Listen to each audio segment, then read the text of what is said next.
Committee on Aging will come to order. Good morning, everyone.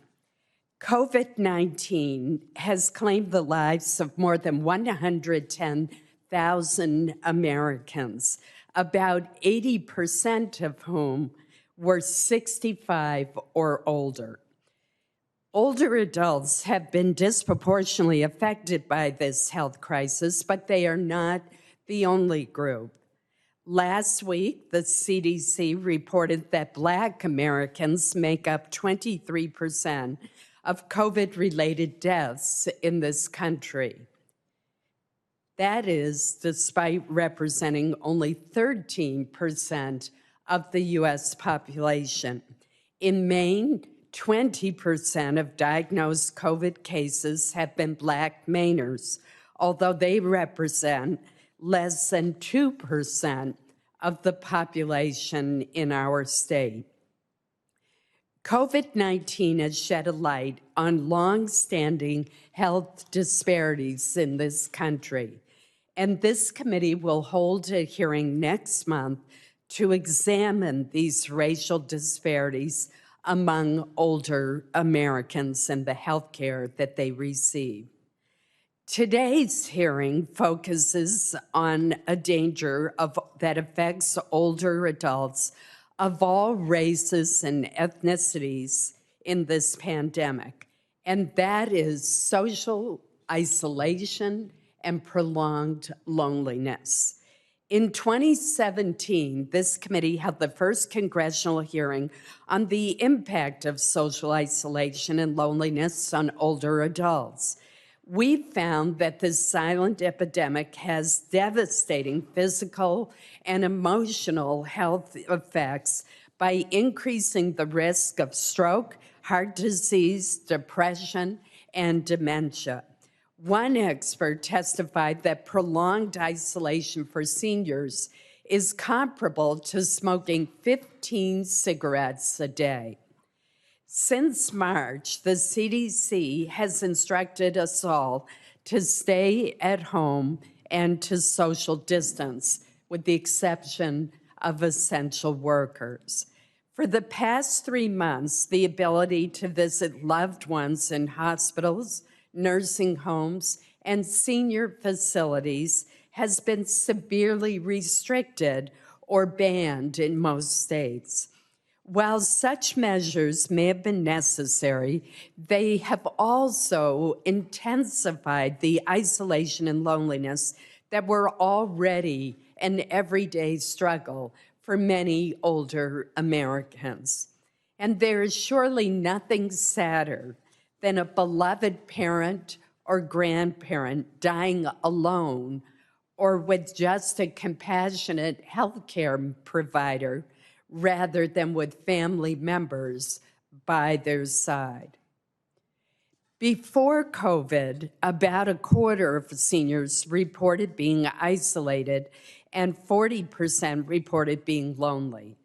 A Tivity Health survey published last month indicates that since the pandemic began, the number of adults who feel isolated and lonely has tripled. Maine is the oldest state by median age. It is aging the fastest, and it is among the most rural. 1 in 6 Mainers lives in a rural area, and about 30% of the seniors in our state live alone. As the pandemic continues and the epidemic of loneliness and isolation worsens, we run the risk of an infectious disease causing a mental health crisis. Already, calls to Maine's mental health support line have increased an estimated 40% since the beginning of the pandemic. I've heard from countless Mainers about the pain of talking with a much-loved spouse, parent, or grandparent only by telephone or through a computer screen or waving through a nursing home window. While technology allows many families to stay connected, it is not the same as the human touch. I am asked again and again, When will my grandparents be able to hug their grandkids? In addition to the human costs I've just described, isolation and loneliness also have a fiscal cost.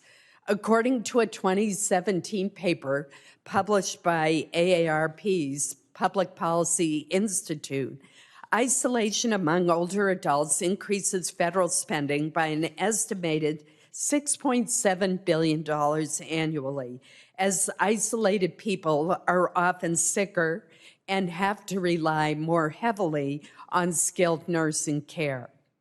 Since our initial hearing on this subject, we've taken steps to combat isolation.